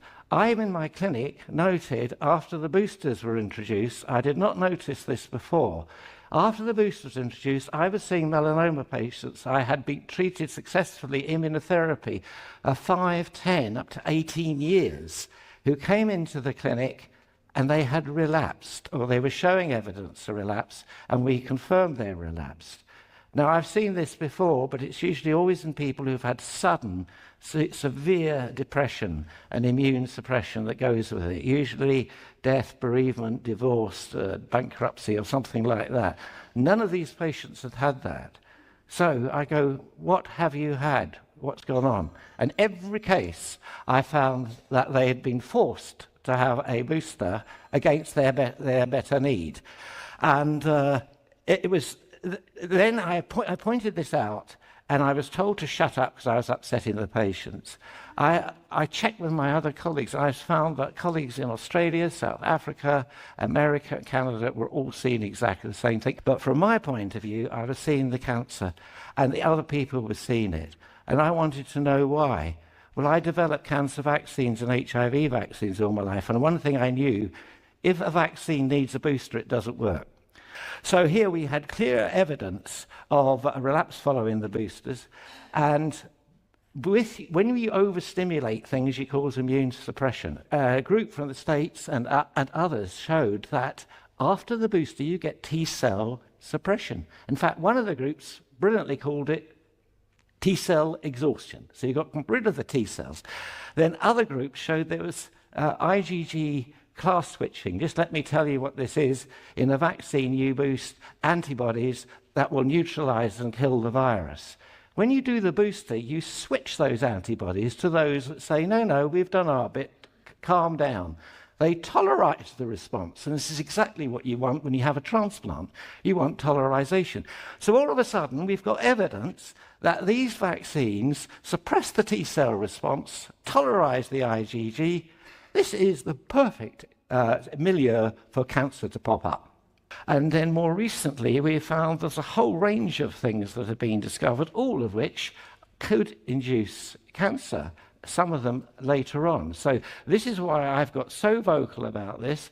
The other thing is that if you keep doing these boosters, you will get this same chronic inflammatory suppression of the immune response. It'll get worse and worse. I mean, my simple thing is ban all messenger RNA vaccines. Never, ever, ever.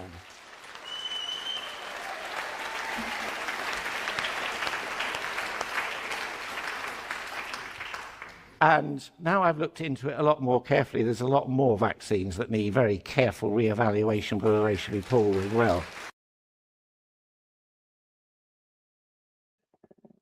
Well, there you have it, folks. You know, that's Professor Angus Dalgleish. He is a top oncologist and everything else, and a cancer specialist in the UK. He has came out and talked about this, and I have another one here. I'm going to play this here now. It's a recent study from Japan, or from Italy. Sorry, just let me play this. Well, a warm welcome to this talk. Now, there's been concern for some time now from talking to various experts about the increased risk of cancers, probably all types of cancers or many types of cancers after COVID vaccines. Now, of course, we're deprived of data in the United Kingdom between the vaccinated and the unvaccinated. We just can't get that information freely. But there has been a study done in Italy. And what this shows is increased incidence of cancers 6 months after COVID vaccinations. Now, let's look at where we got this from. This is from this paper here, Experimental and Clinical Sciences Journal, peer-reviewed, of course, made publicly available. You can download the PDF. The full paper is there. So people that had vaccinated with at least one dose, their chances of getting colorectal cancer, the hazard ratio was 1.34. In other words, 34% more likely to get it. This is at a 6-month follow-up. Breast cancer, 54% more likely to get breast cancer in the vaccinated group. Bladder cancer, 62% more likely to get it than the unvaccinated group. Holy shit. People, isn't it, Martin? Like, it's really gone crazy, like, you know what I mean? And like, the data is coming out there. It's not as though the data is not being hidden anymore. You know, they've done the same in Japan. I might have been looking for it there. I'll have a look at it now in a minute. I thought I sent it to myself there earlier. But, I've seen the Japanese doctors coming out talking about it with subtitles, and yeah, it's horrific. That's the one. The figures are they're absolutely. I know the video that you just played there, but I didn't actually watch it. I saw it coming up on my feed. I didn't think it was that high. Holy crap! Yeah. Holy And crap. it's worse. In Japan, they actually have it down to a T. Like, they have it because they have checked all these. I think it's something like 12 million people that they have checked, and they're all riddled with cancer, and all since the vaccine. So the evidence is irrefutable now. You know what I mean? It's out there now, and if, for people not to be. And again, I'll say it again. I'm not giving out to people who got vaccinated. I'm just trying to educate you here on You were what's duped. happening here now. Look, And sorry, people were duped. People were lied to. They were bullied. They were intimidated. yeah, The state did this to you. The state of Ireland did this to you. If you were forced into yeah. taking a vaccine, you did not consent, because you cannot consent without all of the information. They did not give you all of the information. They lied to you and coerced you and pressured you, and they will be made pay. Someone's putting up there. Herman on the attack again on YouTube. Casey, Fitz, and Martin. What's he playing? Yeah. I saw the video. He basically only mentioned myself, unless he's done another video. He mentioned myself and Anthony about putting in the vote of no confidence. It was actually Shane Lynham that. So I said I'd do it. We discussed at the start of the show. I said I'd take all the heat. Shane Lynham wanted Herman gone. Everybody wanted Herman gone. I tabled the motion of no confidence. I first tabled the motion to open party talks with other nationalist parties. Herman shot that down, and then I tabled the motion of no confidence along with the sitting chairman at the time. And then Herman came out with his accusations and whatnot, and the rest is history. The fact that he's still fighting with people a year and a half later, the fact that the likes of Dolores Cahill, Ben Scannell, so many people have gone through the Irish Freedom Party. And when you talk to them and ask them, why did you leave the Irish Freedom Party? The answer is Herman Kelly. That's it. It's just him. Follow him if you want to. I won't. I've nothing to say about the man that I haven't already said, and I'm not going to waste time. My relationship with him ended when I met him face to face in Cork at the last Cork protest. I handed him back my IFP membership card. His face dropped, his balls dropped, and he had nothing to say. But he's well able to snipe online. Sad man. That's it. Yeah. He would, in fairness, I will give him this bit of credit. He will, if people decide to vote for him, fit in perfectly in the current Irish government setup. He will fit in perfectly. Yeah, I agree. He'd be snug as a bug in a rug in there. So if you want to give him and his deluded followers support, I guarantee you he'll fit in Dáil Éireann absolutely perfectly. He'll get on absolutely. He'll have a great political career while laughing at every single one of you put him there. Well, listen, he was finished until we all moved into that party and propped him up. Let's be honest about it. He had nothing until we moved in and propped up that party. So, and in saying that, they were one of the strongest parties in this country this time last year before the elections. If Michael Leahy had taken IFP back then, and Herman had been a man and stepped aside, all I asked Herman to do was step down, not leave the party, just step down and let somebody else be the face of it. Had he done that, I have no doubt in my mind, IFP would be the strongest, most professional nationalist movement out there. Herman could not keep his displeasure in house. Herman decided to go public with accusations and this, that, and the other. He did it all. It was an internal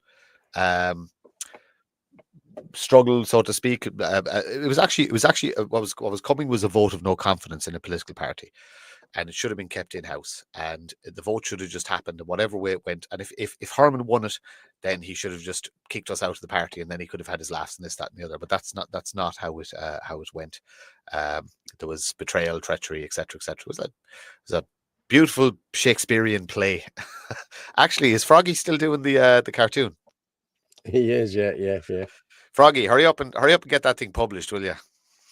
Herman has done nothing but cause division, in my humble opinion. Well, listen, Herman worked for MI6, I think. Lol. How long do you need to do a detox for? I'm going to get my missus to do it. I think 6 week detox, is that or something like that? The McCullough one. There's a couple of different protocols. There's the McCullough protocol. Right. There's one from Paul Merrick as well. I don't know if that's the same as the McCullough protocol. It is Paul Merrick, isn't it? He worked with Robert Malone. I think. Dan Green is asking me there, did you know roughly how many members the IFP had in its prime?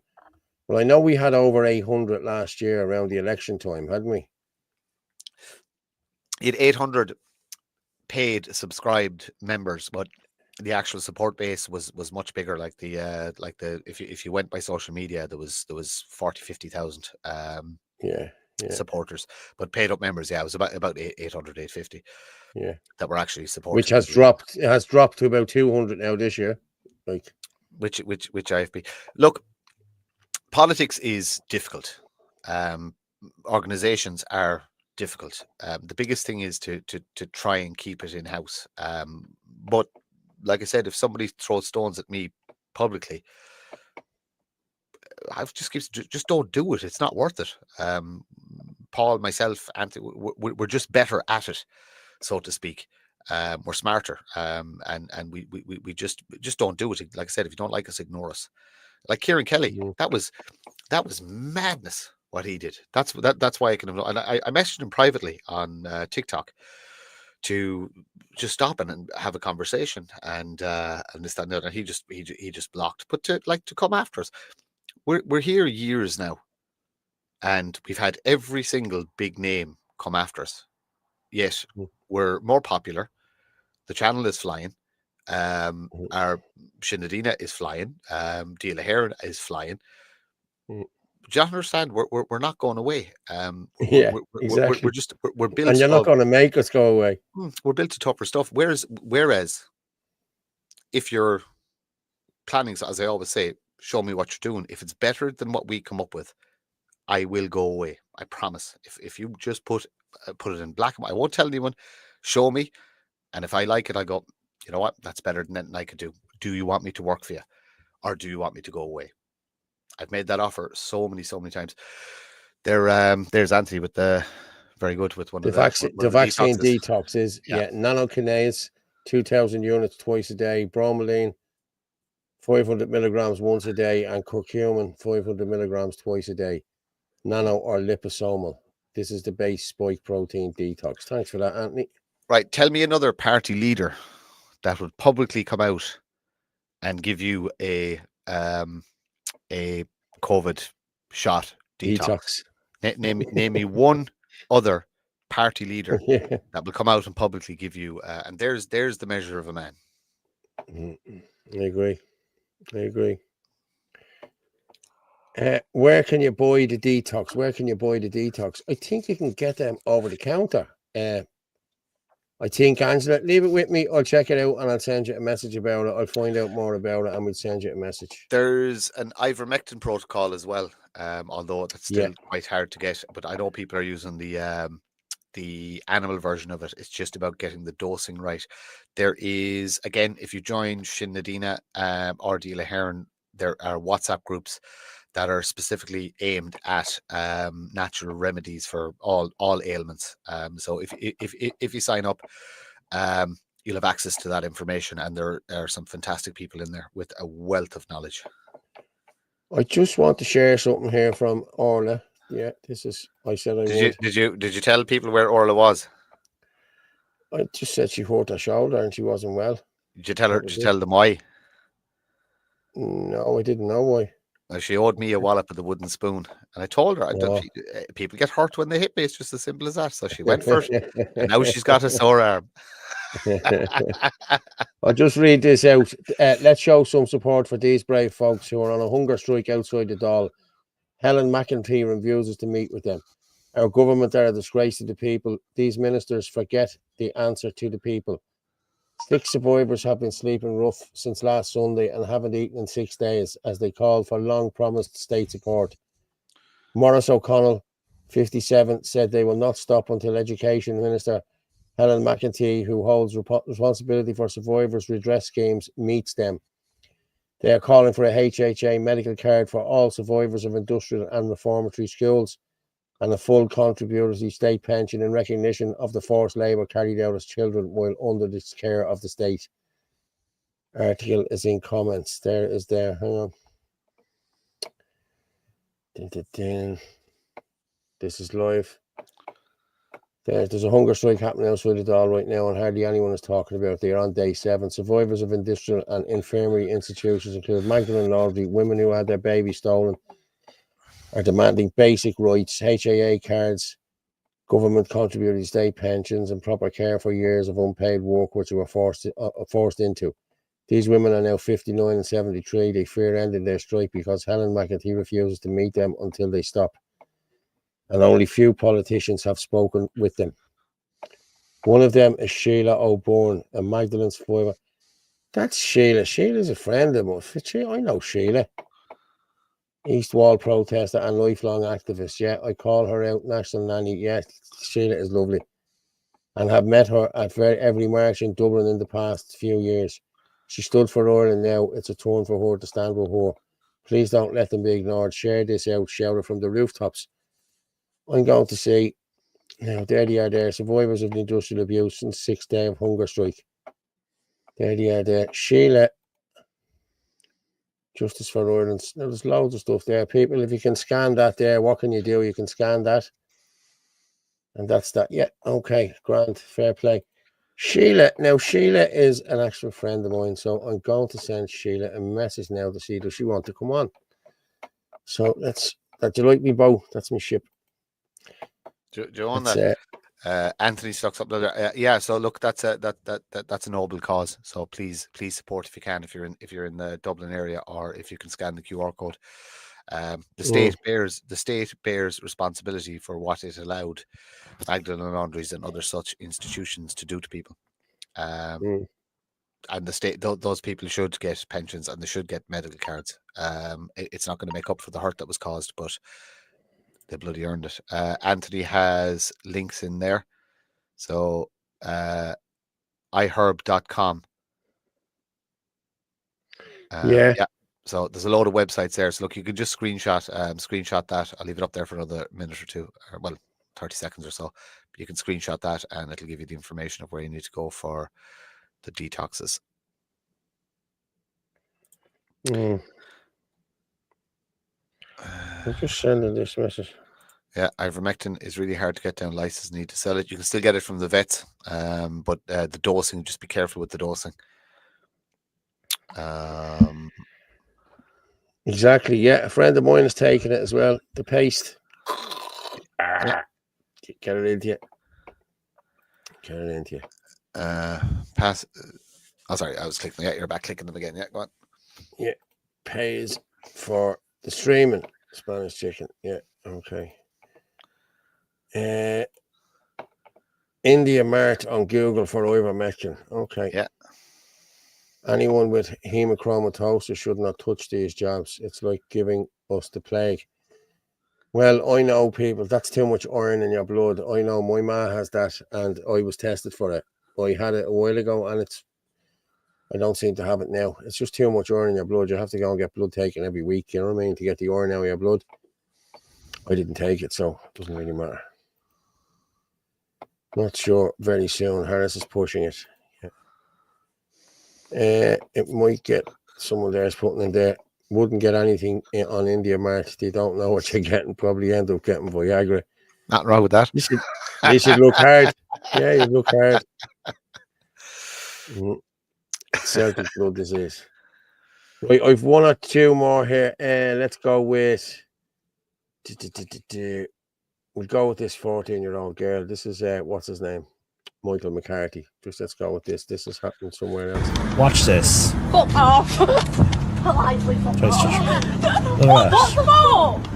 She's a 14-year-old girl with her friends. That's an asylum seeker living in a hotel nearby. He tried to touch her breasts and then touch her ass. Living in a hotel paid by the UK taxpayer. Put it in perspective, the UK government is making its people pay for what happened to that 14-year-old. Pay to have people like that lowlife hanging around corners trying to touch 14-year-old girls. Our governments, European governments, are sacrificing young girls. Whether it's rape, sexual assault, being murdered, dragged into a forest, like in France, brutally raped, tortured and killed. Our governments are allowing this.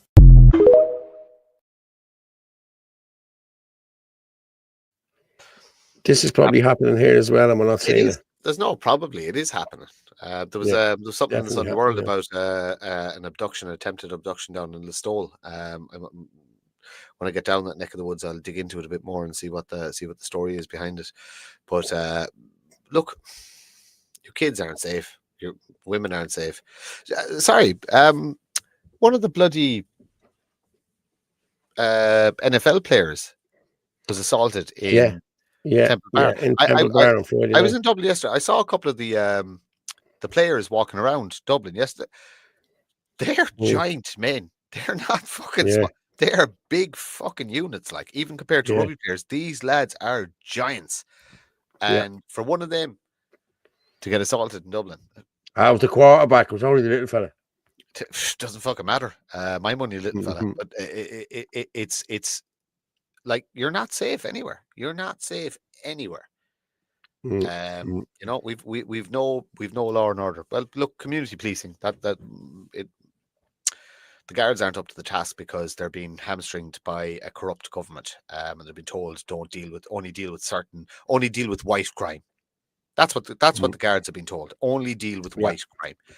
So you're going to have to take it into your own hands, people. Community policing, organize neighborhood watches, organize street patrols. Call it what you want. Do it how you want. Just do it.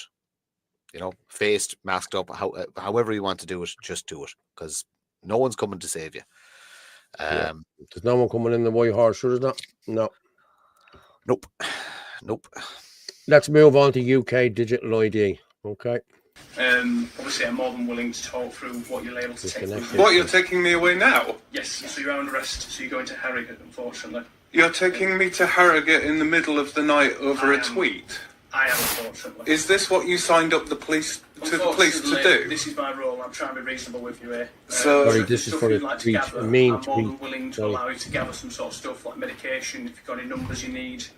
But at the moment, you join the police to go and arrest people at night for tweets online. Do you need any medication? I can't imagine that you are going to be in very long, but do you need any medication that you take at night? No. No. Anything else you can think of? Wallet? You want to change your shoes or all? I'd like to put some shoes on if that's alright with you. Of course it is. Righty, huh?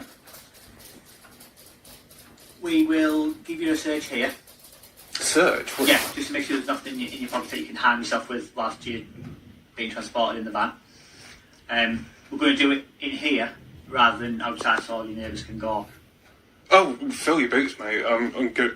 You do understand that I'm going to make a maximum fuss about this free speech union. Yeah, absolutely. You guys just doing your jobs, obviously, but your dickhead bosses have just opened up a world of shit. Trust me, if I didn't have to be here, I wouldn't have been.